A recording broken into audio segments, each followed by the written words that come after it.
Hello friends, नमस्कार। मैं हूं डॉक्टर विकास और आज हम बात करेंगे यूरिक एसिड के बारे में। यूरिक एसिड क्यों बढ़ता है और इसका क्या इलाज है और इससे हम कैसे बच सकते हैं और खान पान क्या करें। यूरिक एसिड के बढ़ने से बहुत सारे बॉडी में के जॉइंट में दर्द भी होता है। फ्रेंड्स देखिए फ्रेंड्स, हमारे बॉडी का जो लीवर होता है, लीवर में ये यूरिक एसिड बनता है। अब कैसे बनता है इस बात को हम समझ लेते हैं। लीवर प्रोटीन को बनाता है, प्रोटीन एमिनो एसिड बनाता है। तो जिस तरह से लीवर और प्रोटीन एमिनो एसिड अमोनिया उसके बाद यूरिक एसिड होता है, उसी तरह से अब इसके मतलब सिस्टम को हम समझ लेते हैं स्टेप बाय स्टेप कैसे होता है। जब भी आपका लीवर एमिनो एसिड बनाएगा, एमिनो एसिड से प्रोटीन रिलीज होता है और प्रोटीन से अमोनिया रिलीज होता है और अमोनिया से क्या होगा, यूरिक एसिड बनेगा।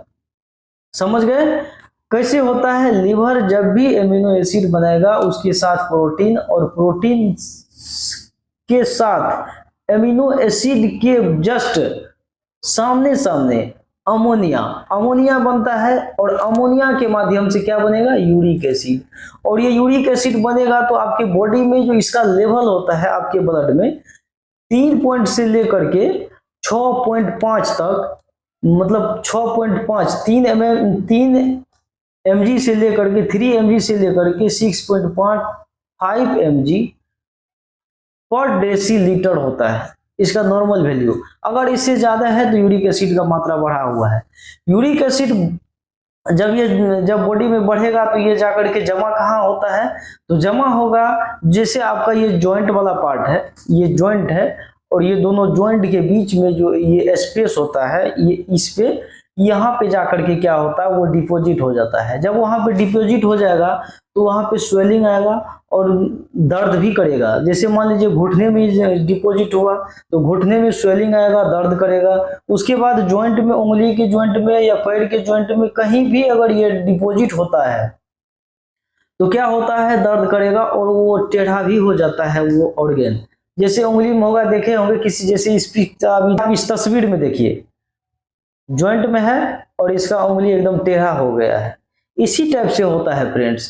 यूरिक एसिड जब बढ़ेगा आपके बॉडी में तो आपको जो है चलने फिरने से भी परेशानी होगा, दिक्कत होगा। उसके बाद यूरिक एसिड और कहाँ परेशानी करता है, किडनी में जाकर के अगर ये डिपॉजिट होता है तो वहां भी ये क्रिस्टल हो जाएगा और जमा हो जाएगा, तो उससे क्या होगा, स्टोन भी बनने का चांस होता है। तो ये हम समझ गए यूरिक एसिड कहाँ बनता है और कैसे बनता है। और अब उसके बाद आता है खाने पीने में हमको क्या लेना चाहिए। जिस भोजन में, जिस फूड में प्रोटीन की मात्रा ज्यादा हो उसको हमको अवॉइड करना चाहिए। प्रोटीन यानी कि मीट, मछली, मांस वगैरह सब, उसमें आता है सोयाबीन भी आता है, राजमा भी आता है, ऐसे बहुत सारे हैं जो आप देख लीजिए।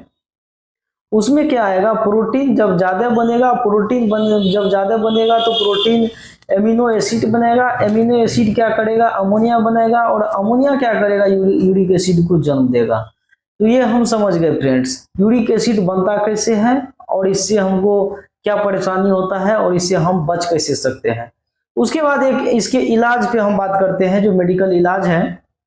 हम क्या करें, हमको करना क्या है, जेलोरिक 100 mg और 200 mg का टेबलेट आता है। इसका कंपोजिशन होता है एलोपिरिनॉल होता है। ये 100 mg और 200 mg जिस तरह का एज है, एज डिपेंड है, साल से अबव है तो आप उसको 200 mg भी बीडी डोज में 15 दिन यानी 15 डेज तक उसको दे सकते हैं। 15 डेज तक अगर आप इसको सुबह और शाम देते हैं तो ऑलरेडी उसके बॉडी से या पेशाब के माध्यम से यूरिक एसिड जमा जो है वो निकल जाता है और उसका जो खान पान है वो कंट्रोल कर देते हैं। तो ऑलरेडी बॉडी से यूरिक एसिड निकलेगा और यूरिक एसिड निकलने के बाद उसका जो मतलब बॉडी के जॉइंट में जहां जहां दर्द हो रहा था वो दर्द में भी आराम मिल जाता है।